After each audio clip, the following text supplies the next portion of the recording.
Hi hello friends, வணக்கம். எல்லோரும் எப்படி இருக்கீங்க? நம்ம இன்றைக்கி என்ன வீடியோ பார்க்க போகிறோன்னா, இட்லி பொடி செய்ய போகிறோம். இட்லி பொடிக்கு என்னென்ன வேணும்னு பார்த்துக்கலாங்களா? கடலப்பருப்பு 1 கப் எடுத்துட்டேன். உளுந்து அதே 1 கப்பு. எந்த அளவு கடலப்பருப்பு இருக்கிறோமோ அதே அளவு உளுந்து எடுத்துக்கலாம். எள்ளு கொஞ்சம் நான் எள்ளு எடுத்துருக்கேன். வரமிளகா காரத்துக்கு ஏற்ற மாதிரி வரமிளகா, ஜீரகம், பெருங்காயத்தூள், ஒரு 10-15 பல் பூண்டு. ஓகேவா? நம்ம இப்போ இதெல்லாம் சேர்த்து வறுத்துக்க போகிறோம். ஒரு தவா எடுத்தாச்சு, காஞ்சிருச்சு. நம்ம கடலப்பருப்பையும் உளுத்தம்பருப்பையும் நல்லா வறுத்துக்கலாம். ஓகேவா? ரொம்ப தீய விட்டுறக்கூடாது, சும்மா பொன்னிறமாக ஆகிற வரலாம் நம்ம வறுத்துக்கலாம். ஓகேவா? பாருங்கள், இந்த மாதிரி பொன்னிறமாக வறுத்துக்கணும். ஓகேவா? நாம் இப்போ இது வேறு பாத்திரத்தில் மாற்றிக்கலாம். சரியா? வேறு பாத்திரத்தில் எடுத்தாச்சு. இப்போ நம்ம வரமிளகா, உங்களுக்கு காரம் அதிகமாக வேணாலும் வரமிளகா அதிகமாக எடுத்துக்கலாம். ஓகேவா? எள்ளு, நம்ம கொஞ்சம் ஜீரகம் எடுத்து வச்சுருக்கோம், கொஞ்சம் ஒரு பெருங்காயம். நம்ம இப்போ இதை நல்லா வறுத்துக்கலாம். இதுவுமே தீய விட்டுறக்கூடாது, சிம்மில் வச்சுட்டு கொஞ்சம் நல்லா மொறுன்னு வறுத்துக்கலாம். ஓகேவா? இதுவுமே பாருங்கள் நல்லா வறுத்தாச்சு. ஓகேவா?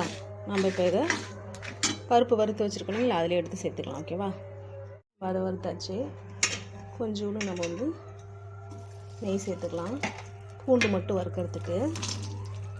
நம்ம இதில் எண்ணெய்லாம் சேர்க்கக்கூடாதுங்க, ஏன்னா நம்ம ஸ்டோர் பண்ணி வைக்கிறது தானே. எண்ணெய்லாம் நம்ம எடுத்துக்கூடாது. சும்மா ஒரு 4 பல் பூண்டு. ஓகேவா?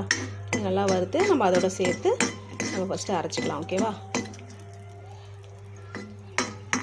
பூண்டு வணங்கிறதுக்கு மட்டும் நீங்கள் எண்ணெய் சேர்த்தனாலும் சேர்த்துக்கலாம். ஓகேவா? நெய் சேர்த்தனாலும் சேர்த்துக்கலாம். சும்மா ஒரு சிட்டிகை நெய் இருந்தால் போதும். பூண்டு வறுத்தாச்சு, நம்ம பூண்டு இதில் எடுத்து சேர்த்துக்கலாம். ஓகேவா ஃப்ரெண்ட்ஸ்? பாருங்கள், நம்ம இட்லி பொடி ரெடி பண்ணியாச்சு. நம்ம இப்போ இதை கொஞ்சம் ஆற வச்சு நம்ம மிக்சியில் அரைச்சி எடுத்துக்கலாம். ஓகேவா? இட்லிக்கு, தோசைக்கு, சுடு சாப்பாட்டில் நல்லெண்ணெய் கலந்து இட்லி பொடி கலந்து சாப்பிட்டா சூப்பராக இருக்குங்க. டேஸ்ட்டு அவ்வளோ செம்மையாக இருக்கும். குழம்பே தேவையில்லை. நம்ம இப்போ இதை ஆற வச்சு அரைச்சிக்கலாம். ஓகேவா ஃப்ரெண்ட்ஸ்? பாருங்கள், இட்லி பொடிக்கு நல்லா ஆறிடுச்சு. பாருங்கள், நம்ம வறுத்து வச்சோங்களா, நல்லா ஆறிடுச்சு. இதோட நம்ம கல்லுப்பு சேர்த்துக்கலாம். கல்லுப்பு தான் நம்ம சேர்த்துணும், அதுவும் கம்மியாக சேர்த்திக்கிங்க. சரியா? நம்ம இட்லி தோசைக்கெல்லாம் உப்பு போடுவோம் இல்லைங்களா, அதனால் கல்லுப்பு கம்மியாக சேர்த்திங்க. நம்ம இப்போ அதை அரைச்சிக்கலாம். ஓகேவா ஃப்ரெண்ட்ஸ்? பாருங்கள், இட்லி பொடி ரெடி ஆயிடுச்சு. நம்ம இப்போ இட்லியோடு சாப்பிட்லாம். ஹலோ ஃப்ரெண்ட்ஸ், பாருங்கள், இட்லி ரெடியாக இருக்குது. மல்லிப்பூ மாதிரி இட்லி. நம்ம இட்லி பொடி சேர்த்துக்கலாம். நல்லெண்ணெய் கூட எடுத்துக்கலாம், நான் நெய் எடுத்துருக்கேன். சாப்பிட்டு பார்க்கலாங்களா? வாவ்,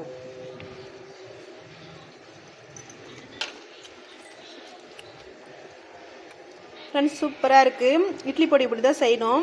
வீட்டில் செஞ்சு பாருங்கள். உங்களுக்கு பிடிச்சிருந்துச்சின்னா கமெண்ட் பண்ணுங்கள். ஓகேவா? இந்த வீடியோ பிடிச்சிருந்தா ஷேர் பண்ணுங்கள், லைக் பண்ணுங்கள், கமெண்ட் பண்ணுங்கள். ஓகே ஃப்ரெண்ட்ஸ், பாய்.